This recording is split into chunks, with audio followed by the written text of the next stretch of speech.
1. All right. What is going on, everybody? Welcome back to the Eric Jr. podcast, a special edition episode tonight. It's very exciting times here in 3 different studios. We have a special guest appearing on the podcast tonight. I am very excited. Of course, I am joined here by Mr. Christopher Lynch. But tonight, ladies and gentlemen, we have an endearing friend of both of the other co-hosts of this podcast. We are joined here tonight by local Westchester legend, Damen Clegg. Damen, thank you so much for coming on to the podcast tonight. How are you, sir? Doing good, doing great. A little rainy outside, but I don't know. Get the blood flowing a little bit for me. I know I have, I'm not trying to replace Ray. I can't even be like half of that. The man's got too much personality. He leaves a large shadow, for sure. At least 6 foot. Well, let me say this, Cream, and I'm going to go to you. We see that there's some news in the NFL with a certain Aaron Rodgers, and there are murmurs about him being serious about Jeopardy. That's what we're trying to simulate a little bit here tonight. Some tryouts, guest appearances. It's an open competition, Vince Papale Invincible style. If you're interested in taking over as a third co-host of this pod, it is open tryouts. So you feel free to come on and let us know. Shoot us an email. Love it. Yes. Yeah, wow. I mean, and what an episode we have planned for Damen's debut as a guest. Obviously, NFL draft just got wrapped up over the weekend. Lots and lots of tantalizing storylines to discuss. And, of course, our continued coverage of the Philadelphia 76ers. They just jumped back into first place after the Nets lost to the Bucks. So that season is winding down. We're getting ready for playoffs. Very exciting time for Philadelphia sports and exciting time for the podcast. Absolutely. And I think where we start, we're going to rewind. We're going to go back to Thursday night, and then we're going to take our way through the draft kind of day by day. And we're going to go right to you, Damen, here. But, you know, I think the general sentiment is Thursday night, Eagles fans are feeling pretty damn good about what transpired. Yeah. And what was kind of going through your mind as we're all watching that draft together and waiting to see what happens? You know, after a very tumultuous, let's call it 4 years at this point since our Super Bowl run, up and down, we all have had different issues with the team or the coaching or management or even player personnel. I'm just happy to get a guy who can go out there day one and play.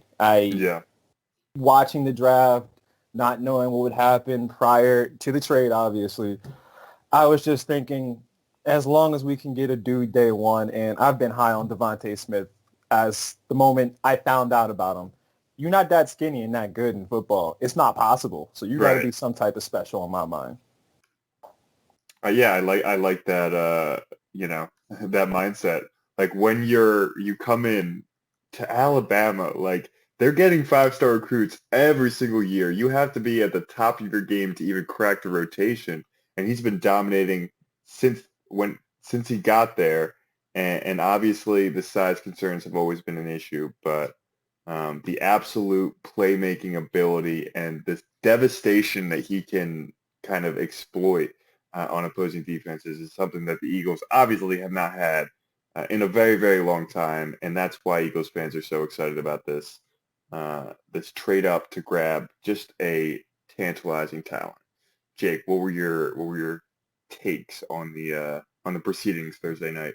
Yeah, I think we all kind of fall in line, which is it's a refreshing reprieve from the normal dissension that usually occurs, which is healthy. But on anything Eagles, it's usually very, very contentious. For sure. And I think we all agree with the value of giving up the second of those third-round picks to go get him. Just 2 spots.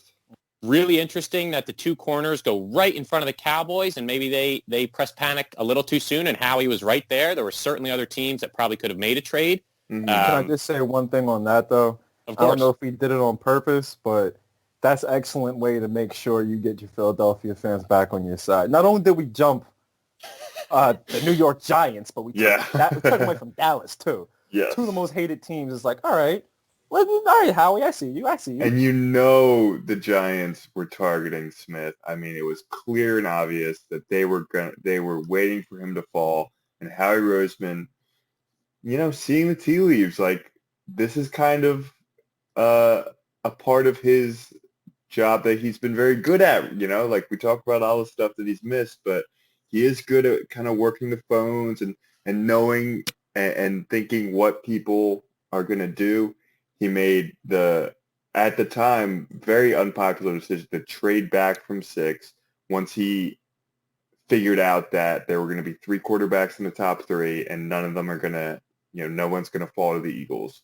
He decided to trade back to 12, and we all had an issue with it because it took us out of the elite of the draft, the Pitts and the Chases of the world.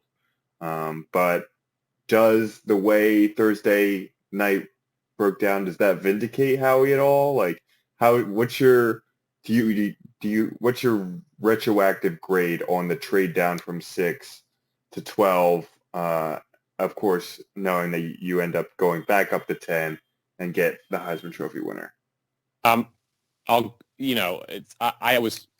around to the trade, especially considering the value of 2022 picks. More scouting, deeper class, all that.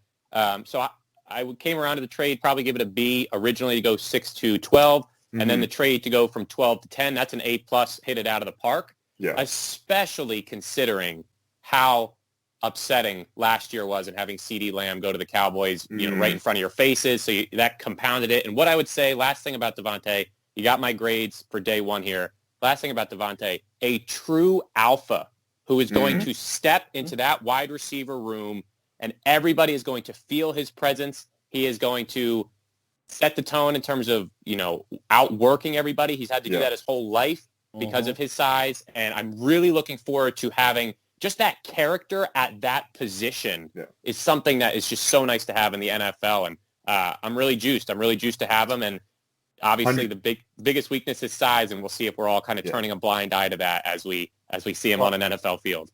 On top of that one, Jake, I've seen a couple interviews with the kid recently, and there's one thing that stands out to me actually. And he got that Philly toughness in him. And he ain't from here, but he fits here for sure. I could see this as a type of kid who maybe, may get hurt year 1, year 2, but I see him as the type to work his way back. He wants to be on the field. He wants to be the one making the plays. And that's we have been devoid of that for a while. Yeah, and I totally agree with all the character stuff. I mean, he's a guy who's going to come in, and his personality type he's not a complimentary guy. He's not a project that they're taking, like someone they hope to develop. This is a kid, he walks, you're absolutely right. He walks in, he's the number 1 receiver. He's 1A. Like, he's the guy that Hurts is going to trust the most. They've played together. They have that connection. I mean, it's a home run of a pick for all the things you say. Obviously, the caveat of the size, we've never really seen anybody that size before. But doesn't that make the talent just that much more tantalizing? Like, that much more, like, I need it, I need to see this kid. How old is he? Just because how crazy he is. He's 22. So, he still has 3 more years to grow out his body and fill out his frame. I mean, he can add 10, 20 pounds of muscle eventually. Yeah, and that's what I think. If he was 15 pounds heavier, he's a top 5 pick. That's all. That's it, really. So I'm super excited to get him on the field just to see what he can do.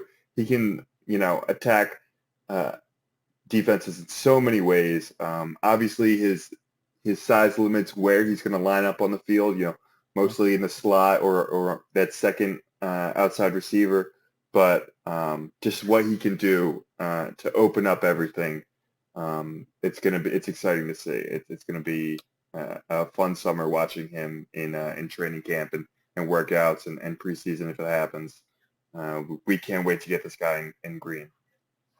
Yeah, he's certainly ready for the spotlight and for the pressure to be on him, which is exciting, knowing that going in, and there's no he's not being blind to that. So as much of a consensus as there was about night one of the draft. Yes. It does seem like there is some disagreement regarding the direction taken on day two. Yeah. Damon, we're throwing it right back to you, my friend. Day two, you go lineman, one on each side of the ball. Can you, with your background, break down a little bit what we should be looking at holistically with the Dickerson pick at 37, and then at 73 after the trade back, going with Milton Williams, a guy who I actually was pretty high on going into the draft. So, it's an old saying. This game is won in the trenches. Yeah. I mean, that's just an undeniable fact. As long as your quarterback is the most important person on the team, you need a line, and you also need a D-line to disrupt that other quarterback. Now, real first on Milton Williams, I love every measurable about him. Yeah, 90th right. percentile on everything. Yeah. I mean, honestly, in high school, sometimes they have dudes labeled as ATH, which just means athlete. Juju Smith-Schuster was one of those. He played like corner, receiver, safety, returnman, and he kept that in college too because he was a freak athlete. Obviously, a little bit different with this guy. I can't speak on his potential to possibly play like, on the edge maybe, or maybe as a linebacker. I can't speak on that. What I can speak to is day one, it looks like this dude will be on top of it. I mean, you can't teach athleticism. So when you see it, you're like, all right, 284, 6'3", let's bulk him up a little bit, put him in that line, and who's going to be around him? You got, Cox, Hargraves, and him? I mean, that's a pretty good rotation. That's some depth. Yeah. Now, on to Dickerson. I got a friend, he is he played at Westchester. He was on the offensive line. And he always tells me, number one thing you need for your offensive lineman, as good as you need for feet, you need hands. You need to be able to be smart.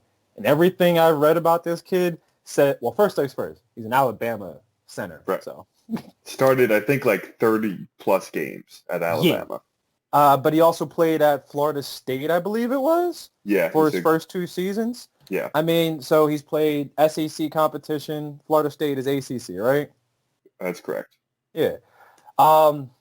We showed a video that I found. I don't know if you guys watched it, but tore his ACL in December, was doing one-legged split squats, bringing his leg up into the air like this man was Simone Biles or some shit. Clearly 6'6", 333. Honestly, it's more of like he also might be a freak athlete too. I think these two picks, they definitely follow a trend, and it's a trend we've seen how he target multiple times in the draft. He loves building along the lines. It's his greatest success, right? That 2017 season, where he just had arguably the best offensive line and the best defensive line in football, and that's what took a broken and battered Eagles team to the Super Bowl, to the promised land. Like that. So, I mean, if it ain't broke, don't fix it, right? Like he's just trying to capture that glory again. And these two guys, like you said, athletic freaks. They're guys that, you think like the NFL is like changing toward them, versatile. They can do different things, that they're not just like the heavy pushers, of years past. The one thing that, and clearly this is a draft best player available. These are clearly those picks. They weren't searching for need. They've signed a couple of defensive linemen in free agency last couple of years, and on the offensive line, I thought you had some pieces to work with from last year's. Nate Herbig. Maybe you would like to see him get a little more snaps, see what he could develop, but clearly they felt the talent of Landon Dickerson was just too much to pass up. Jake, what I want to talk to you about is, we talked about the injury risk with DeVonta Smith just because of his size, but for Dickerson, it's not a risk. He's had several season-ending injuries already at 22 years old. How does that risk factor work with you when you're taking him 37th overall? There's still first-round talent on the board at not exactly a position of dire need. What's your thought on that? Yeah, so I found that the emergent theme from day 2 was that exact question, which is these are justifiable picks, but what you're passing on does leave you thinking, especially when you're looking at Asante Samuel Jr. at 37, you're looking at maybe Jeremiah Okusa-Koromoa, the linebacker out of Notre Dame, who went all the way to 52, and some guys had him, in their top 20 prospect. I mean, and now he's on the Browns now. God damn. Yeah, Browns had a great draft, I think. But you do get the feeling that we could look back on this draft and say, oh man, like we really had our rose-colored glasses on. I mean, but the Dickerson pick I'm okay with, but there's no denying that track history, like we have to go into that with open eyes, even more than DeVonta. DeVonta goes down, there's still going to be just a real, it's going to be a gut punch. Dickerson, it's almost like you're waiting for it to happen, it seems like. And you would hope that they could slow walk him. Like you said, they've got Sayamalu, Mailata, obviously the starting guys, Urbig. So maybe he's not getting rushed back, which is nice, but at the same time, you can't just have him, wrapped in bubble wrap his whole career. He's definitely not, I think how he gave this quote, in the pressers, that he's not viewed as like a Sidney Jones guy where you knew Sidney Jones was going to take a year to recover from that Achilles tear. Like, Landon Dickerson theoretically should be ready to go by the season. If not, week 1, then definitely working his way into game shape at the start of the season to play, to have an impact his rookie year. You don't take a guy 37. I think Sidney Jones was like way later in the draft. I think there was like 55, 56, something like that. 37 is a little bit different of a value pick for sure. And I think that he's definitely viewed by those in the organization as someone who's going to be able to contribute year 1, not exactly a lottery ticket guy like Sidney Jones was kind of thought of as. So I would go ahead, David. So I would only push back in the sense of neither of these guys have to be legitimate starters in day 1. Sure. I could look at both of them 100% when you want to bring, especially if you want to bring up Asante Samuel Jr. and how far he fell. It was like, well, he was definitely there. Like we could have definitely just jumped on that right there. Goes 47, 10 picks later. But I look at these guys and everything I read about Dickerson, and then when I said about Williams, all right, put him on the edge, put him in the line, put them multiple places is what it seems like they can fit.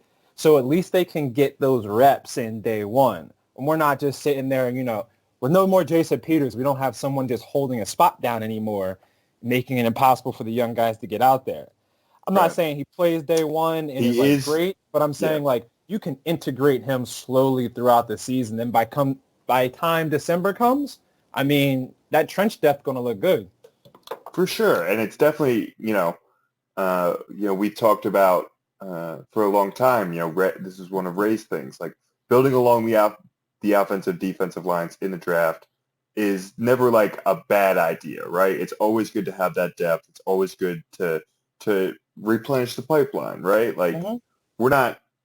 I don't disagree with that line of thinking.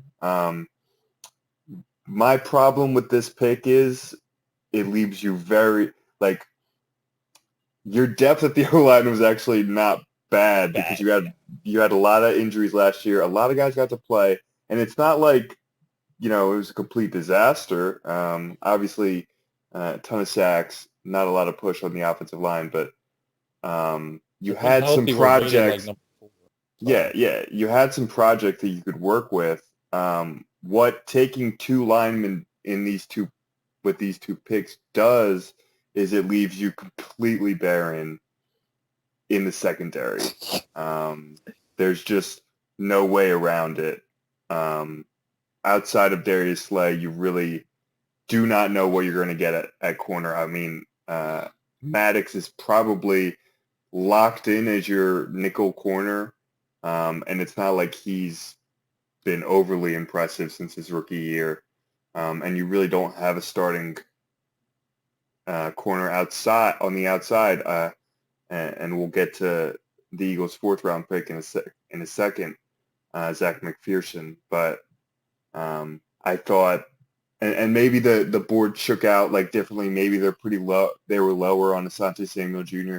He does have some size concerns, and he's a little handsy, right? Like definitely, it's going to be an adjustment period to get used to the NFL officiating, and maybe that's why they went in another direction. But when you go wide receiver in the first round, and then you would continue to ignore your biggest need for the next 2 rounds, like it just puts a lot of pressure on your defense. And maybe it's just a fact of, well, this year, winning isn't the most important thing. Development is, right? Maybe that's it. It leaves a bad taste in my mouth when you just don't address arguably the biggest hole on the team.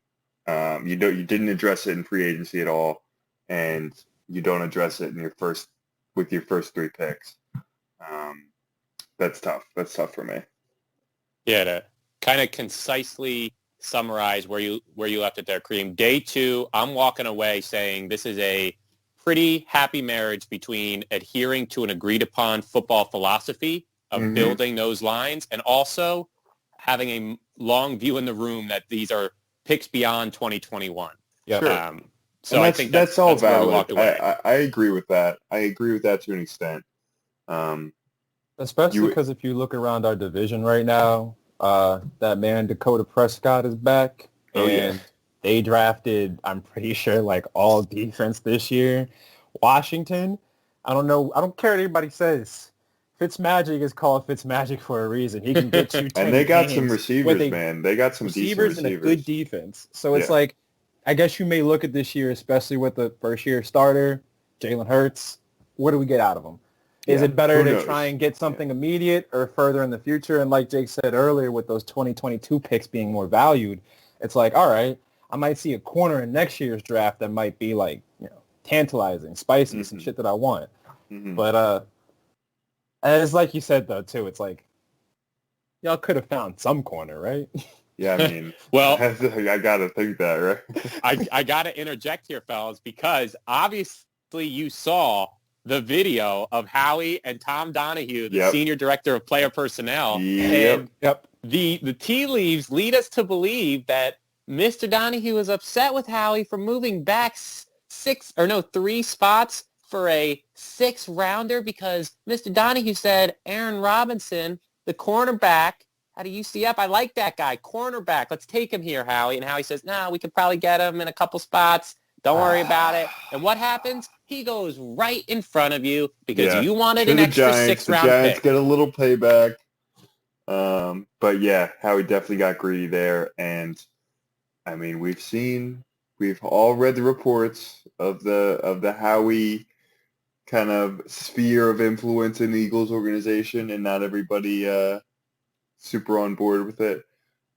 This is just what happens to dysfunctional football teams. I don't have too much else to say other than yes, I believe that does not surprise me.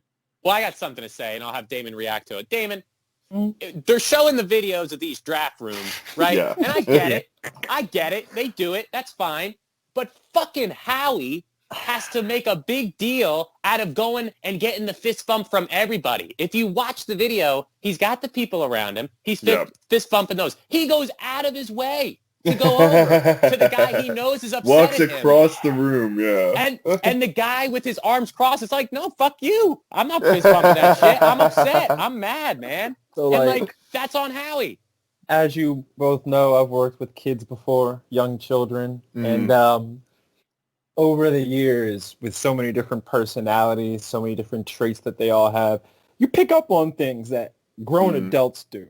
And one thing that I've always noticed is that feeling a need to create like an immediate connection and contact with everybody. If you immediately feel like you're also not liked, like somebody tries too hard, it feels like at times that's Howie. So it's like, oh yeah, fist bump, yeah, let's raise morale. Everybody in the room like, but did you do your job right?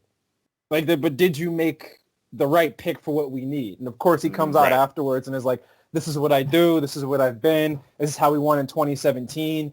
But again, working with kids, they will tell you things that you want to hear to try and make things better for them. And it's like, oh, Eagles, remember, first Super Bowl, I got us there.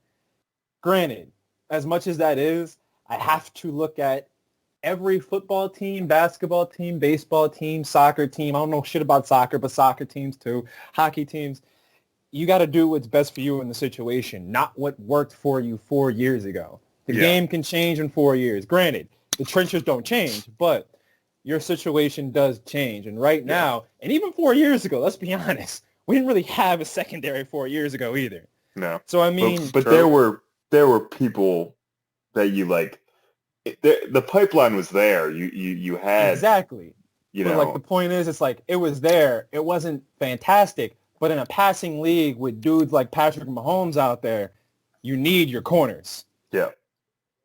I thought, just overall day 2 thoughts, I think that's too high on Leonard Dickerson.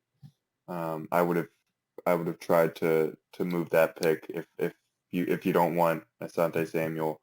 The Milton Williams pick is fine. Not exactly a position of need, but that's good value, and he seems like an exciting prospect. I'm not sold on the Landon Dickerson pick.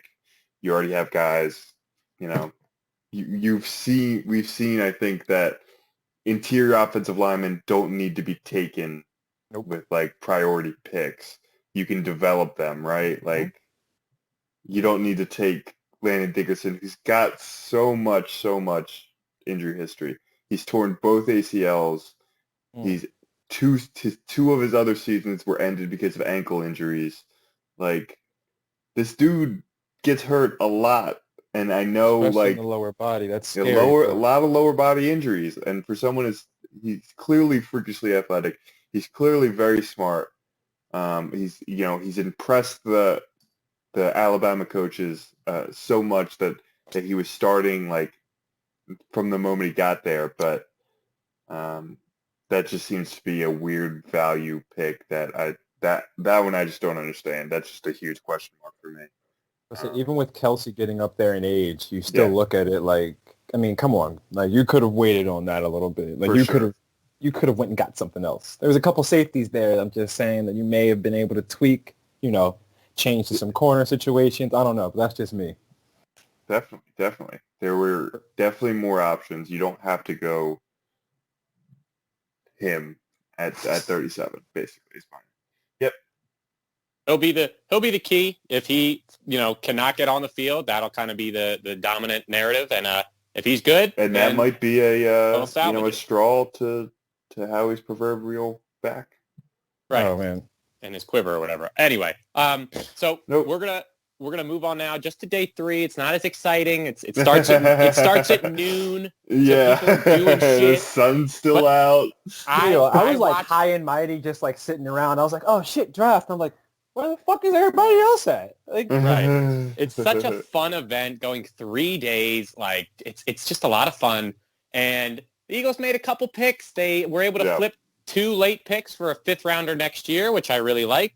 Unlike last year, Cream, if you remember, where we let the Dallas Cowboys take a center who was voted onto the all-rookie team by Pro Football Focus, Travis Biadiz. So I was very upset by that. But this year, they take several defensive linemen. But first, I will take either one of you with your breakdown of the Eagles finally taking a cornerback who has good nickname potential, Zach McPherson. Very good nickname potential. I'm gonna workshop a couple. I'll have some for you next week. How do you feel about Zach with an E? Just before we get into I'm full fine name is Zechariah.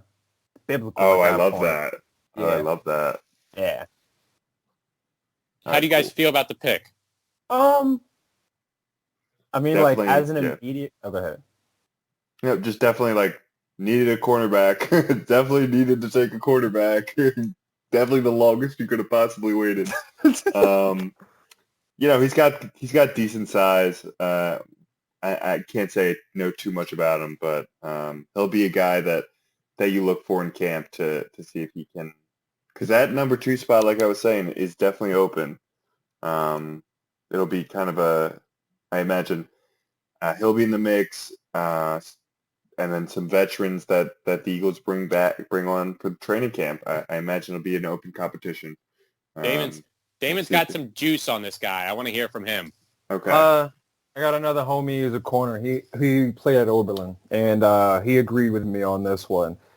You like everything you see. It was actually, if I had to compare him, this pick, it's the same thing as Dickerson. Only difference is this is much more of a need. I don't foresee this guy being an immediate impact on this team. Don't get me wrong. It's tough to. There's a lot that I like about him. 5'11's good size. 191. Texas Tech in a pass-heavy division or conference, I mean. So, like, he saw balls. But if you also look at the numbers, it's like, well, he didn't have a lot of interceptions and stuff like that. Well, part of the reason is because he's good at shading dudes. He's not, like, the fastest. But if you talk about, like, that, what's the term? Top-end speed, he's got it there. The thing I like about him, though, and the reason I think he'll be a good impact guy, he has very good instincts, and he has such an incredible work ethic. Dad got to the league, older brother got to the league, mom was an athlete, 7-kid household, graduated from Penn State in 3 years, went to Texas Tech for his master's, did that in 1 year. Education and marketing, worked at a dealership while he was at Texas Tech, also volunteered at Children's Hospital while he was at Texas Tech. I mean, everything about this dude reads, he'll work. Like, he will put in the work. Like I said, I like the instincts.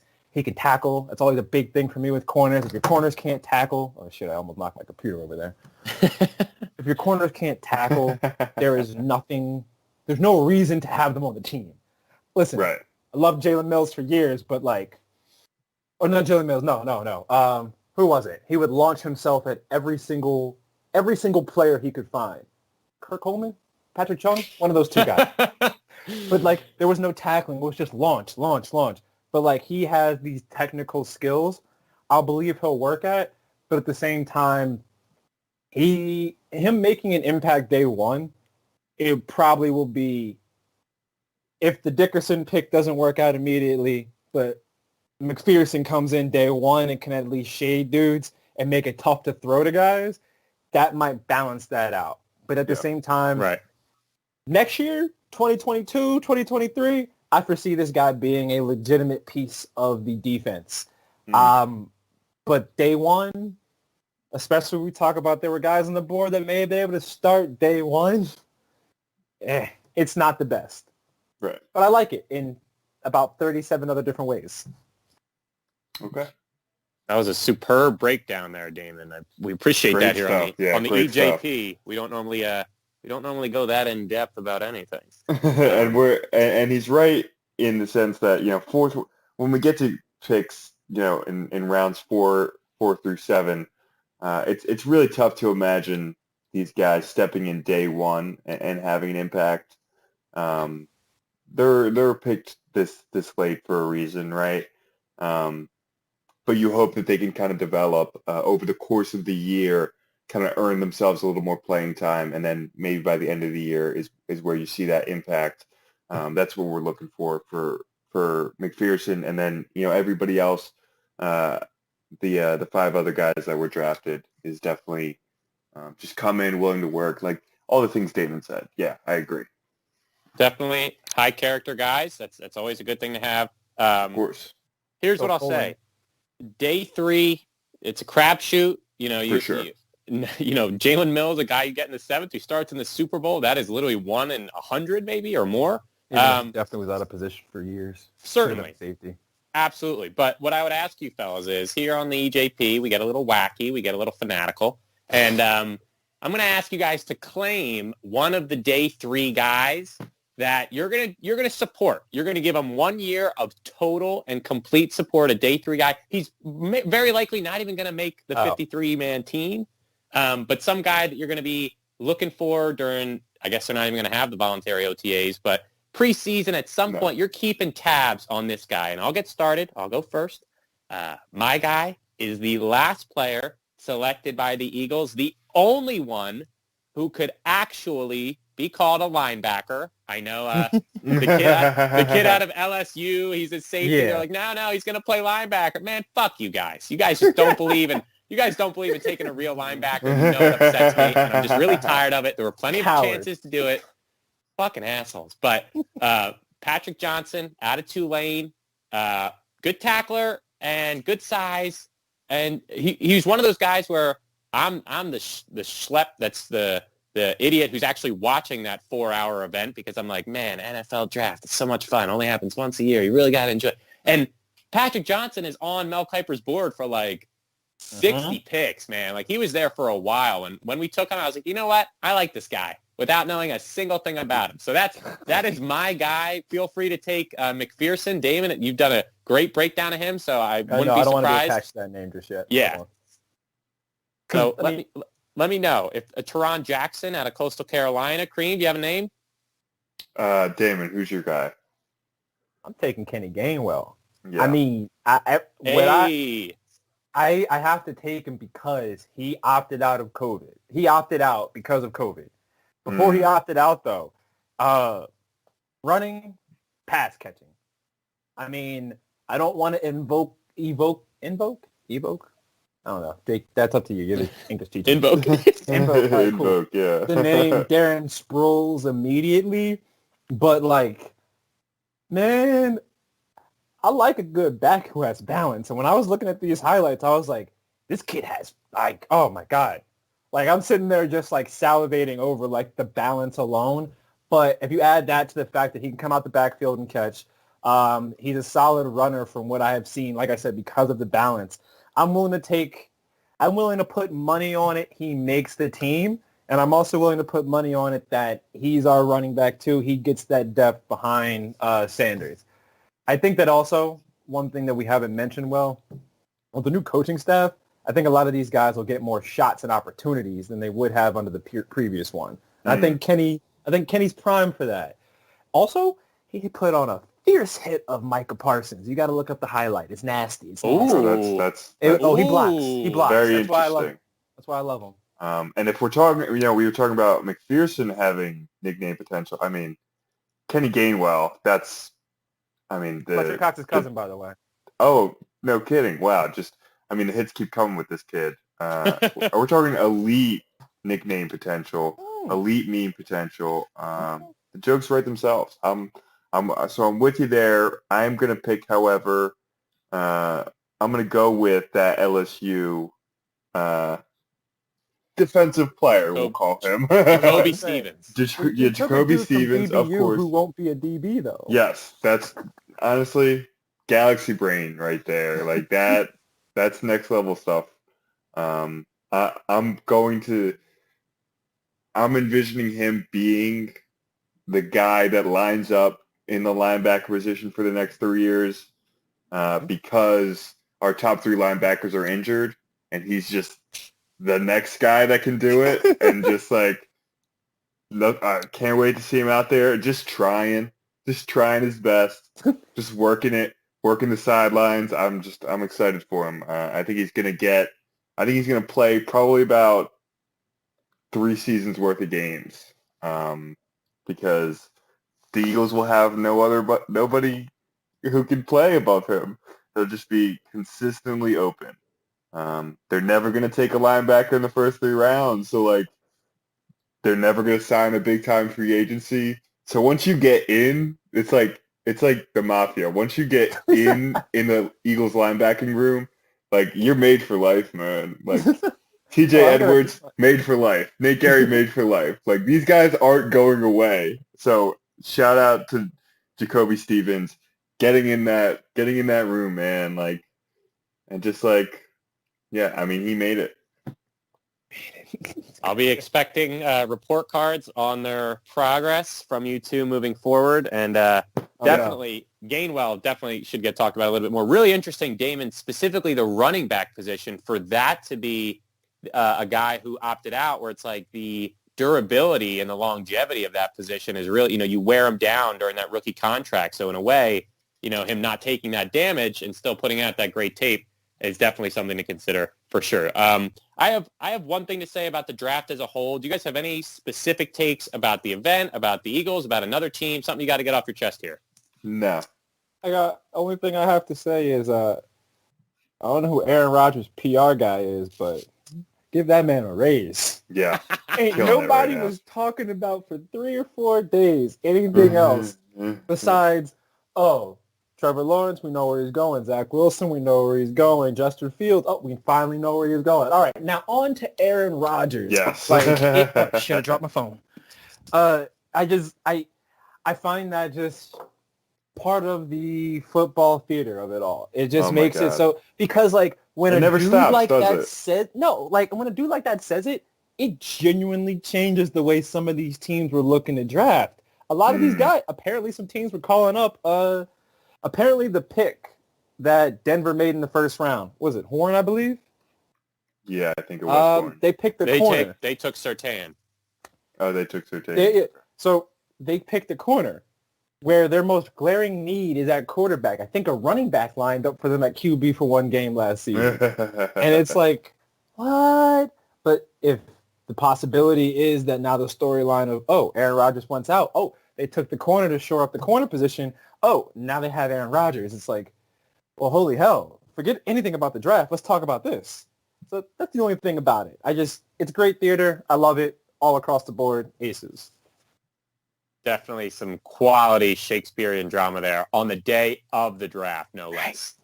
That was fantastic. When he knew like the most eyeballs were going to be on it, like he just maximizing that leverage, man. I mean, I gotta say, guys got some points, man. Guys got some points. He's clearly a diva. He's clearly like, power hungry. Dude's got some points, man. Like I gotta give him that. He has a point. Well, the way they drafted over the next, Oh my god. Anyway, honestly, you say that about 15 other teams. No, but Denver's like, they're always this intriguing team with good players that just can never get their shit together. Rodgers there would be fun as hell. Sure. And I remember a few years ago, John Elway finding a way to make something happen with another free agent. Mr. Manning. Yeah, that worked out. Well, it worked out good in the regular season because it was fun the first time, and then they lost. But then it worked out the next year because he was at least able to make throws. Yeah, true. Last thing, I got to get this off my chest, guys. The presentation of the draft itself, you had people sitting in Goodell's chair that he was in last year when it was all virtual. You had some guest speakers, the Isley brothers, like were just walking around on the stage. At one point, you know how they have different members of organizations announce picks? At one point on day 3, Matt Patricia, and his title was assistant to head coach, and it was like the Patriots background. I was like, wait. I was like, no, this has got to be like from a couple years ago. He was, oh no, he got fired because he's a terrible coach. I was like, why is this guy representing the Pats? You couldn't find just some B-level scout or something? Like, it was just so wild. Day 3, anything can happen, and I just loved it. Andy Reid was on also. He made a pick, but he was in like a Hawaiian shirt or some shit like that. Just like real laid back Andy, like he had just eaten and shit like that. He's like, oh, yeah, so the pick is in, and we have, I forget who they drafted, but like you said, it was just like, what are you doing, Andy? Don't you got a team to like just hanging around waiting for this? I get what they're trying to do, but it's like a 1 out of 50 hits and it's like cool or a fun celebrity, and the other 49 are just pretty brutal. So it's over now. It was not all virtual. It was fine. They didn't say disparaging things about anybody's families while they got drafted. It was just overall, it was good and clean, and the Eagles didn't do anything that is going to just cause a lot of drama other than maybe taking some questionable picks, which is totally normal. So I feel fine about it. I'm ready to move off it, and I'm ready to hand this over to Mr. Cream here to talk us into some basketball. Oh, wait, hold on. Real quick. Got one more? Also no. Both of you got to answer. Howie, vindication. Is this, on a scale of 1 to 10. Yeah. Tell me where you were before the draft on Howie, with 10 being high, 1 being low, and then tell me how you were after the draft. Because personally, I wanted him fired like I have been on the fire Howie train for months. I've been threatening to meet him at his house. Like, it's been problematic for me. I've said things on Twitter I could probably get arrested for, all right? So I'm just saying, where were you 1 to 10 before the draft and 1 to 10 after the draft? Sure. I'll go first. I've been I think you guys know I've been pretty vocal anti-Howie the last, we'll say, 12 months. I think he's done a really poor job in pretty much everything regarding the football team over the last couple years. This trade was good. He made a good trade. He made a good value situation. He got a guy, DeVonta Smith, who you could have argued they could have taken at 6, got an extra first-round pick. That's really good. Doesn't change the fact that the team is now completely in shambles still, that you had a championship roster, and it is completely decayed to the point where most people will pick us to finish last in the NFC East. That does not – one good day's work does not excuse just a laundry list of complaints and just the embarrassment of getting dragged through the mud every single offseason like we have been doing for the last several years, because Howie is just the worst, man. He's just the worst. So, I mean, good, I guess, right? I'm glad he pulled it off. He swindled the Dolphins. Like, they got a player marginally better, I guess, at 6 than we did at 12 or at 10, whatever. So good move, man, but I still think I would still fire him if I could. Jakob? Cream spiel there was like the epitome of like, they had us in the first half, me. Yeah, right. It's like, honestly, like, pretty solid moves, and then he's like, you know what? No, fuck it, man. He's just the worst, man. No one likes this nice, dude. and then he was like, man. No one likes this dude, man. He's the worst. Go ahead, Jake. My bad. I would just, I was probably like a 5, and now I'm maybe like a 6. I think they're pretty stocked for next year, but like, I do not have confidence in him, and there's still some time before the season. We'll see if he does anything creative that might move the needle at all. But I mean, I'm right in the middle ground. I'm ready to do whatever you want with him. Yeah, my whole thing, like I said, I was threatening to meet him at his house, bars of soap, pillowcase. No one was there. We don't need to go. Yeah. We'll just leave. We'll leave it at there. We'll leave it there. The legal department is texting me. They want us to move on. Away. All I'm saying is, at the very least, you have to look at it as a positive. At the very least. Don't worry about that, Damon. We'll cut all that part out about the soap and the threatening. We'll edit that out in post. Obvious way that I was not going to do that. No, it's all good. We'll cut that out in post. Moving on, because we did just spend a significant amount of time on the Eagles, as they deserve. But there is, another story in the city, of course, and that is the continued season of the Philadelphia 76ers, your Philadelphia 76ers, reclaiming first place in the East after the Nets lost to the Bucks, and that overtime tip-in winner from Ben Simmons. We should note, for the record, that we were recording this on Monday evening before the Bulls game. So if you're tuning in to hear us recap Joel Embiid's 70-point game, sorry, we can't. We haven't seen it yet, but I'm sure it's a doozy. Did you guys get a chance to watch the Bucks-Nets game? Because that was really the most important game that took place yesterday in a strange way. Really close game, and Durant and Giannis battling out for the entire game. Both finished with like 40+, and then the Bucks snagging that 3-point victory. What do you guys take away from that? Damon? So, my biggest fear with the Bucks, I wasn't afraid of the Bucks to start, not the Bucks, the Nets to truly start the season. Mm-hmm. Mainly because I was like, Joel will eat. He'll always eat. But like recently, the way Kyrie Irving has been playing, I was just watching the replay before all this started, and even though he didn't have a good game last night, The man's playing like a different kind of ball. And like you can tell in the way he moves on the court, where he decides to set himself up at, who he trusts to give the shot to. I'm still not really afraid of the Bucks though. Like Right.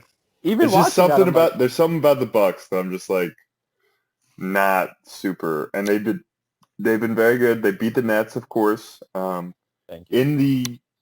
I found it interesting that it's pretty much the first time all season that two of the top three teams in the East have faced each other, um, like even close to full strength. And the Nets didn't even have James Harden, but that's just how it goes to show how crazy the season has been, how few matchups we've gotten where two elite teams are both intact. That was really one of the first times we've seen it, and it was a great game, real back and forth, with the Bucks really just edging it out. Durant, I think, had a shot to tie it, that rimmed out. Um, but and you know what my biggest takeaway was? It wasn't even during anything that happened during the game. It was immediately after the game, after the Nets had realized they had just lost. The looks on their faces could only be described as like the looks like when we like lose a game, like lose your last game of 21 or something. Like they're just like, whatever, okay, no big deal. We'll get them next time. Just like complete apathy on the faces of Kevin Durant and his teammates. They clearly don't care about the regular season and about seeding and about like, jockeying for position, which is on one hand like frustrating. Like, why do you think you're better than us? And on the other hand, Yeah. like, okay, good. What is your, like, do you think that works for them? Like, not caring about the seeding and just kind of getting as many reps in as possible? What you got, Jake? Well, first off, let me just say that the Nets are way more apathetic about a regular season game than I will ever be about a game of 21 when it comes to you two. Okay? So let me This just is make true. that evidently clear. Second off, I don't even think this is worthy of a segment on this mediocre podcast, man. It's clear that the Nets don't care. We don't care about Yeah, them. why should we care about them not caring? Great point. That's exactly right. I mean, we'll see them soon. It's about to get real soon. We got a couple days to get through here, and then shit's going to get real freaking quick. So, look, the story is that the path to the furthest that this process era team has ever gotten, the conference finals, the path to that being extremely manageable is within our grasp. We control our destiny to the 1 seed and to a very manageable path to the conference finals, the furthest that this team in our following since 2013 has ever gotten. I am more focused on that. I am more in tune to that than any of the other seeding scenarios, wherever they may fall. I don't fear Milwaukee. And obviously the big three that we have not seen for more than, I think, 7 games this entire season, and it hasn't been in quite some time, I will worry about that when the playoffs arrive and I can actually get some tape on what it looks like with them all three on the court in a competitive environment. Until then, stay out of my way. Gotcha. Fair enough. James Harden's the X factor. That's the only thing I'm gonna say on that. Yeah, and we just like it's an X factor we just haven't seen. We just haven't. Well, actually, we really just don't know. I mean, they he's are gonna be 20-7, I think, right when James does play. Yeah, And they're he 9-9. was great for them doesn't. when he was playing. He was arguably an MVP candidate, but when he got hurt, quote unquote MVP candidate, because this year a lot of people talk themselves into being MVP candidates at one time or another. But I digress. We saw a little bit before he was injured. He was taking over the ball handling duties. He was facilitating, averaging like league-leading 11 assists a game, I think, and averaging like 22. 28. No, it was like 28. Maybe. But I think when him and whatever. Clearly, he'll be the primary ball handler, and Durant and Kyrie kind of just work off of him. I think that is both like the thing with the Nets, man, is just like you don't know like what their mindset is going to be on any given day, any given game. Like, is Durant just going to take over? He took over the game a little bit yesterday, but like it wasn't like he was killer Durant, like had like do or die. We haven't seen that Durant in a long time, since his OKC days, if we're being honest, where he was really like pressured to take over a game. We have not seen that, and who knows if we'll see it in the playoffs. But I suppose that's enough talk. Nets talk. Do you have any takes about the Sixers' current 4-game winning streak, Jake? I would say that it's nice to just see our team kind of rounding into positional availability. Like not even, I don't even want to say rounding in, I don't want to say rounding into form. I simply want to say that George Hill availability. is playing. Like, rounding into availability. We can see some actual interesting lineups, and we can see Matisse getting swapped in for important defensive possessions and how that looks, and just what it's gonna. We have to wrap our head around. Which specific parts of this team are we going to be scrutinizing the most? Come 2 weeks from now. And to me, I look at obviously Tobias Harris's production, even though he didn't have it going last night against the Spurs. Notice they kept feeding him. They say, you're the guy. You've been the guy all season, and we're not gonna go away from that just because you don't have it going, which is a multifaceted discussion if you want to get into it. The big thing for me is, sure, you have the ball handlers. Sure, you need more out of Ben Simmons. Sure, you're going to need some three-point shooting. Steph has got to be making shots or he can't be out there. The big thing that jumps out to me is end of games, the degree to which they are unwilling to go to anyone other than Joel, and I guess occasionally Tobias, when Joel is catching the ball almost at the three-point line. The help is coming right away, and the rest of the team, this is what this last slate of games needs to be for that exact scenario. I want every single guy who's ever going to be playing with Joel to be comfortable and to know what he's supposed to do when that double comes. That is the sole thing I am looking for. Where you're supposed to be, how to make yourself available, I totally agree. Outside of that, we know what this team is by this point, I think. I will say there's one layer I feel like we haven't unlocked yet. I mean, Mans is putting up almost a 50, 40, 90 season in Tobias Harris. Yes. I feel like we haven't. If James Harden is the X factor for the Nets, and probably like Chris Middleton is for the Bucks, I would definitely say Tobias Harris. And Doc is the Tobias whisperer. We know this. Mm-hmm. I would say getting the most out of Tobias. I think you were saying it. Told me once, Krim, 44% on catch and shoots. Yep. And it's just like, why is he not the one entering the ball into the post every time? Why isn't the play set up for him to be the one who has to get doubled off of?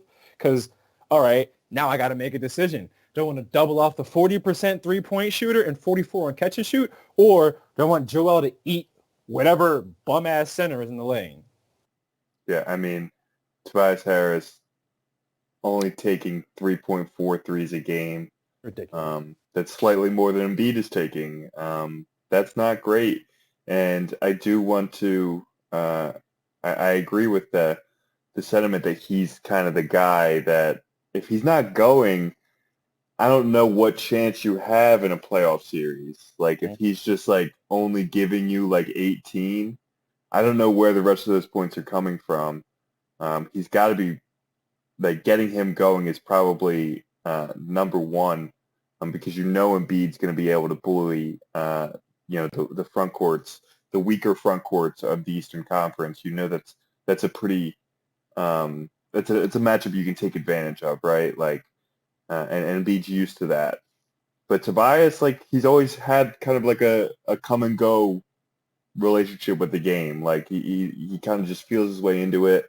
There have been definitely spots this year where they've been more aggressive in force feeding him. But getting him going is definitely the number one thing that is going to determine whether they're successful. Because if he's not, I don't know where else those points are coming from. We know what Ben Simmons is to an extent. I think we all expect the scoring to dip a little bit in the playoffs, and you just hope that comes with increased defensive availability and energy and a commitment to rebounding and just kind of the other facets of his game. Do you guys agree with that? That we're likely to see a little bit of a dip, like we've had in his playoff series in the past, of scoring? Yeah, Doc's not really the biggest X's and O's guy. Right. More about personal responsibility on the court than anything. Yeah. So, like, when it comes down to it, I mean, personally, if I was coaching, I'd be like, hey, Ben, go on the post. That's it. Yeah. Like, you have no other options but to be down there and learn to score down there. But that's not Doc's plan. That's not his game plan. It happens every now and then, but it's honestly not forced enough. And that's what he would be best at, because name another point guard that can guard him. Right.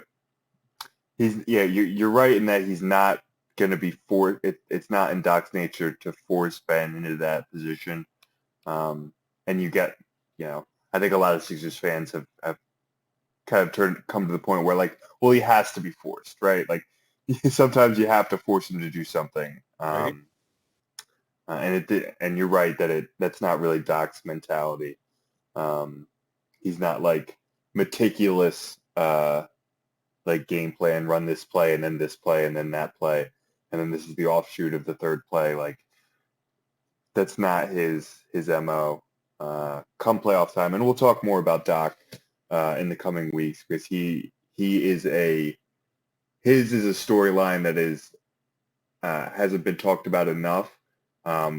With his recent playoff troubles, it's going to be very fascinating how he manages those expectations and the criticisms that he's had the last couple of years. We'll talk more about that in the coming weeks, though.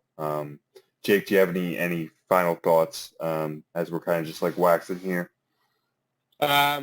Just that, I mean, I think Damen, when he spoke, really hit on the head that I think Tobias is the X factor. Ben Simmons, you're not calling up plays for him to score. He's going to get his. The key to him is getting to the line and putting that pressure on the defense. Sure. But with Tobias, man, the scoring, we've talked about the lack of firepower, the threes. You mentioned Chris Middleton and these other guys. Those guys shoot threes. They shoot them quickly. They create space. Often, yeah. And it's just something you're going to have from him. And I get it. Notorious for his rigidity in his bench units, in his player patterns, in the Ben and Joel on and off together. I recognize all of that. I just get a feeling that the elite coaches, that upper echelon, they do keep a couple things in their back pocket for when the most important time of the season rolls around, when it's playoffs. I think there's a wrinkle or two that hopefully we can see rolled out in the playoffs at some point. Whether that be, I mean, earlier this season we saw the zone. Maybe that's something they had such success with in the Pacers game.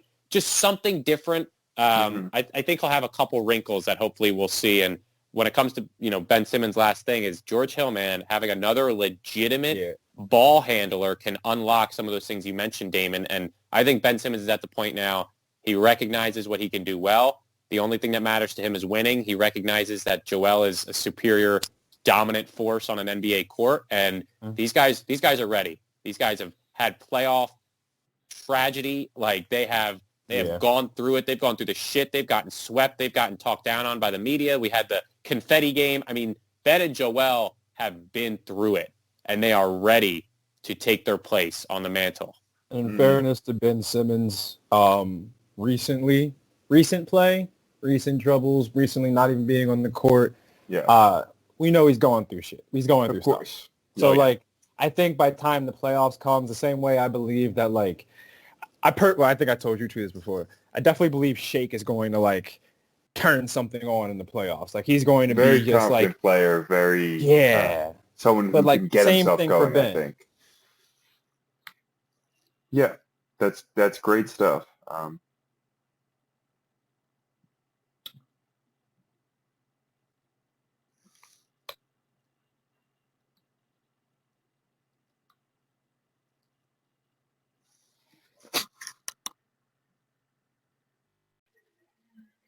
Hi there, folks. Sorry about that. Seems we had some technical difficulties. Unfortunately, we're going to have to wrap this one up a bit premature, as we lost a few minutes of content there. I'll just do a little bit of a recap. David said something insightful. Jake said something witty. I laughed. We had a grand old time. It was fun. We had a great time recording tonight. Thank you so much for listening. And come back next week. Thanks. Bye.